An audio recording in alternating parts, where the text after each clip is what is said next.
Bom, então nós vimos que o ensaio de tração ele provoca o aumento da distância entre os átomos, né, lá no interior do material.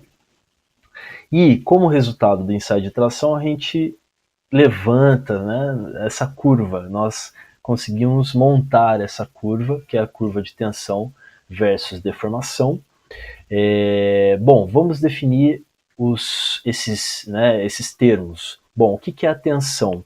A tensão, representada pela letra grega sigma, é definida como a razão da força pela área inicial da seção transversal do corpo de prova. Vou mostrar em detalhes a seguir o que é essa secção transversal do corpo de prova.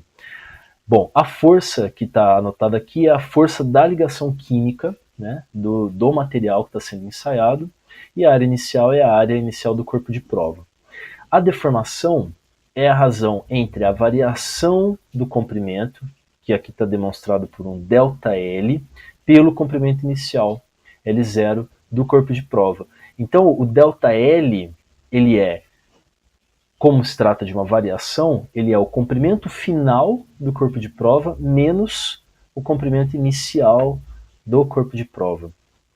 Quando você pega esse valor dessa diferença, né, comprimento final menos inicial, ΔL, e divide por L0, você vai obter um valor, um número adimensional, ou seja, ele não tem unidades, que é conhecido por deformação.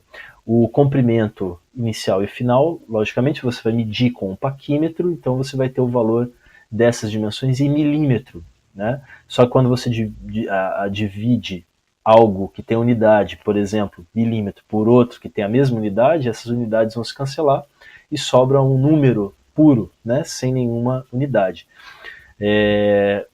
Vamos em frente. Bom, então o eixo longitudinal nós tínhamos visto há alguns slides atrás, e que é o eixo maior, né, do corpo de prova. O eixo ou secção transversal é esse eixo que é perpendicular ao eixo longitudinal. Ele vai cortar o corpo de prova ao meio. Se o corpo de prova, você tem alguns tipos, alguns modelos que estão definidos na norma. Se o corpo de prova for polimérico, né, ou seja, de material, vamos dizer assim, plástico, a secção do corpo de prova dele é retangular. Tá? Essa área que eu estou mostrando aqui de azul. Se for um corpo de prova metálico, a secção é circular, porque o corpo de prova metálico ele é cilíndrico, tudo bem? Então, tem essas duas diferenças aqui da secção do corpo de prova do material que você estiver ensaiando. Sobre o alongamento, a tensão resultante provoca o alongamento do corpo de prova e a gente pode ver o que seria esse alongamento, que é a diferença do comprimento final pelo comprimento inicial. Então você vai tirar um do outro. Então ó, o que sobra aqui é o ΔL. Tudo bem? Bom, os materiais podem sofrer dois tipos de deformação: deformação elástica e deformação plástica. É bem simples. A deformação elástica, ela é recuperável. Então, você já deve associar, sem muito problema, a deformação elástica. Pense no elástico, você deve ter um elástico aí perto, ou já deve ter mexido com um. Se você pega um elástico e estica, né, você está provocando uma tração no elástico, se você soltar esse elástico, tirar essa força que você está fazendo, ele vai recuperar o seu tamanho original se você não tiver, né, puxado muito além do permitido. Né? Bom, então a deformação elástica ela é recuperável, ou seja, quando a tensão deixa de ser aplicada, não há alteração das dimensões do corpo de prova.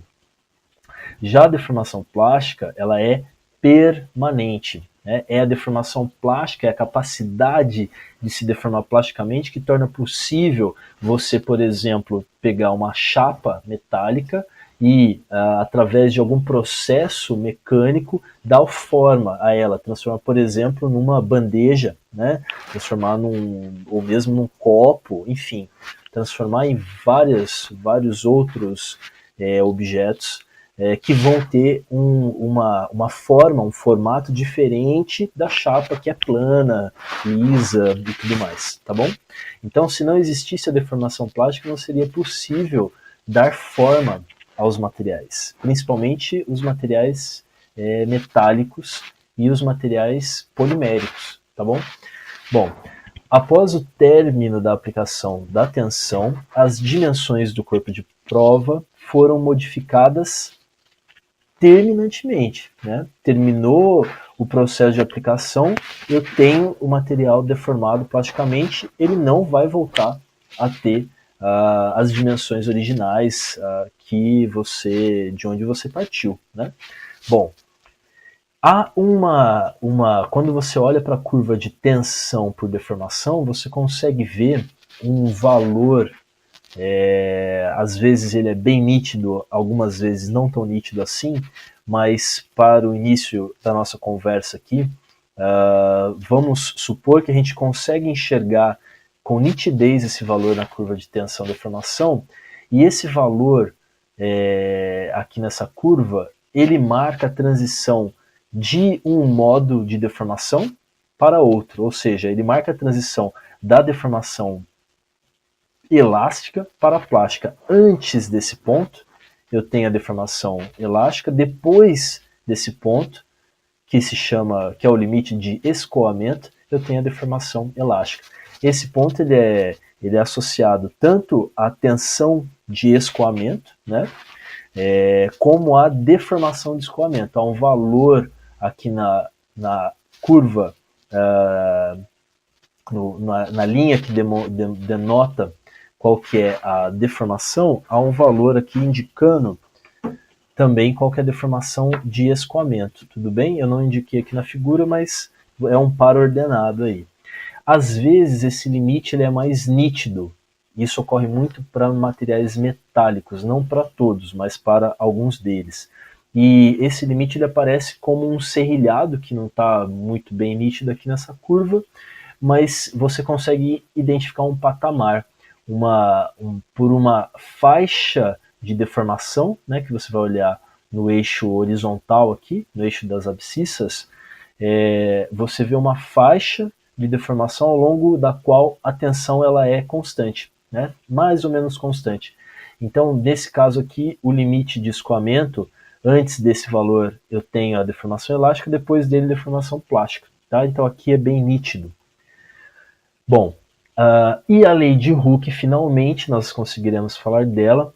Ela é uma função que estabelece uma relação entre a tensão, sigma, e a deformação, epsilon, que é válida apenas para a região elástica.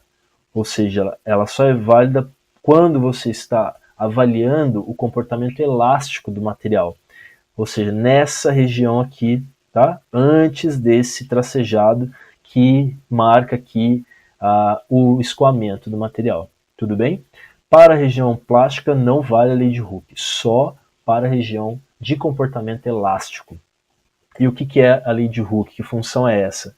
Ela é uma função onde eu tenho uma relação diretamente proporcional entre a tensão sigma e a deformação epsilon.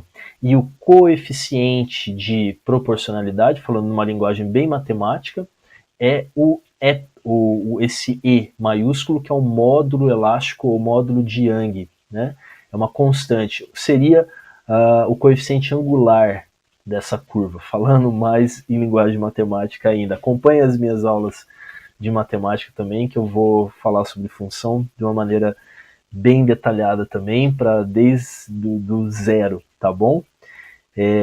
Então ele é válido apenas para essa região, e analisando essa região eu consigo inclusive calcular esse valor aqui sem grandes problemas. O meu tempo está acabando e, bom, eu queria que você ficasse com essa imagem aí de como é possível fazer o cálculo. Obrigado.